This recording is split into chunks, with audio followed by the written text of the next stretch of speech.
አባ ዘራብሩክ ጻድቁ አባታችን ክብር ይሁነን ግርማ ሞገሳችን ጸጋ ይድረሰን በረከት ይምላብን ከመድኃኔዓለም በምልጃ አቅርበን አባ ዘራብሩክ ጻድቁ አባታችን ክብር ይሁነን ግርማ ሞገሳችን ጸጋ ይድረሰን በረከት ይምላብን ከመድኃኔዓለም በምልጃ አቅርበን አባ ዘራብሩክ ጻድቁ አባታችን ክብር ይሁነን ግርማ ሞገሳችን ጸጋ ይድረሰን በረከት ይምላብን ከመድኃኔዓለም በምልጃ አቅርበን አባ ዘራብሩክ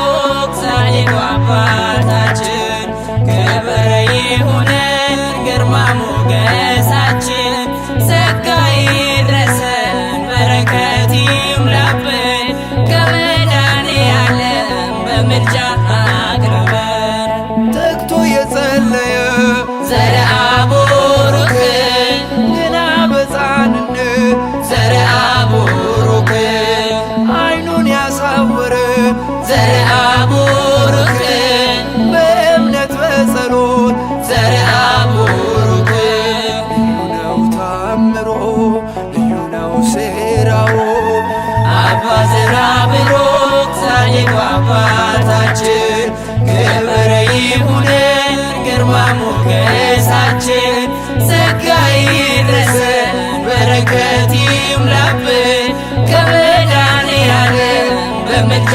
አቅርበን ባላደራ አባይ ዘርአ ቡሩክ መጽሐፍን ተፋ ዘርአ ቡሩክ ዲያብሎስ በመፍራት ዘርአ ቡሩክ ቦታው ላይ ብዙ እንኳንም አይደለም እሱን የአጽበ ቅዱሳን ብቻ ሳይሆን ዋሻውን ብቻ አይተን፣ ምክንያቱም ይሄ ዋሻ ከላይም ይታረስበታል እንዲሁም ደግሞ የተለያየ ስራዎች ይደረግበታል። ነገር ግን ምንም ምሰሶ የለውም።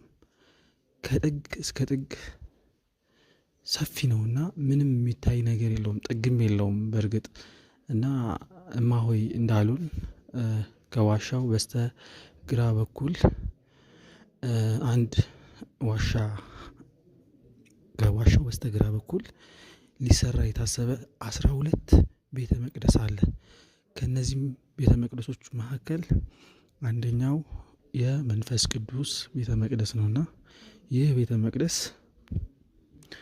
በጣም በጣም በጣም የሚገርማችሁ ነገር 12 ሲባል እኔ መጀመሪያ ሳየው ጥግ ይህ ነገር ለ12 ይበቃል እንዴ የሚል ጥያቄ ውስጤንም እንትን እያለኝ ነበርና መላልሼ እንደውም እየጠየኳቸው ነው 12 እያልኩኝ ማለት ነውና በእርግጥም ጥግም ለማየት ሞክረናል በባትሪ ምንም ጥጉ አይታይም እና 12 ቤተ መቅደሶች ከዋሻው በስተግራ በኩል ለመሰራት የታሰበ ነው።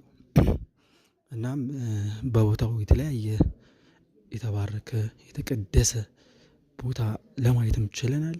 ጸበሉም እንግዲህ ምን እንደሆነ የበለጠ ኢንፎርሜሽን ከጠየቅን በኋላ ለመናገር እወዳለሁ። በተረፈ ግን በዋሻው የአቡነ ዘበአብሩክ ይህን ዋሻ የፈለፈሉት አባት በሕይወትም አሉ ሲነግሩኝ በጣም ነው ደስ ያለኝና እኚህም አባት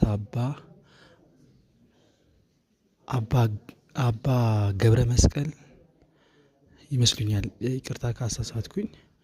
እኚህ አባት ናቸው ይህንን ቤተክርስቲያን እንግዲህ የፈለፈሉት። ዛሬ እንግዲህ ማግኘት አልቻለም እሳቸውን። በቦታው ላይ ግን በጣም ደስ ብሎን ነው በጣም በቃ ምክንያቱም ቦታውን አይተን ራሱ ብቻ በቂ ነገር ነው። ምክንያቱም ያለምንም ምሰሶ ያለምንም እንትን የቆመ በጣም የሚያምር ሰው ቢገባበት የማይሞላ እግዚአብሔር ይመስገን ይህን ቦታ እንድናይ የፈቀደ እርሱ ነውና ክብር ለሱ ይሁን፣ ተመስገን። እንዲሁም ደግሞ የአቡነ ተክለ ሃይማኖት የጸለዩበትን ቦታም ለብቻው ተከልሎ ይገኛል።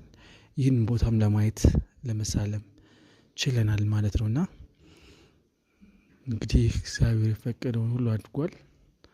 ከዚህ በኋላም እንግዲህ ያሉትን ነገሮች ለማሳየት ኦር ሪከርድ አድርጌ ለማስደመጥ እሞክራለሁ። እስከዛው መልካም ቆይታ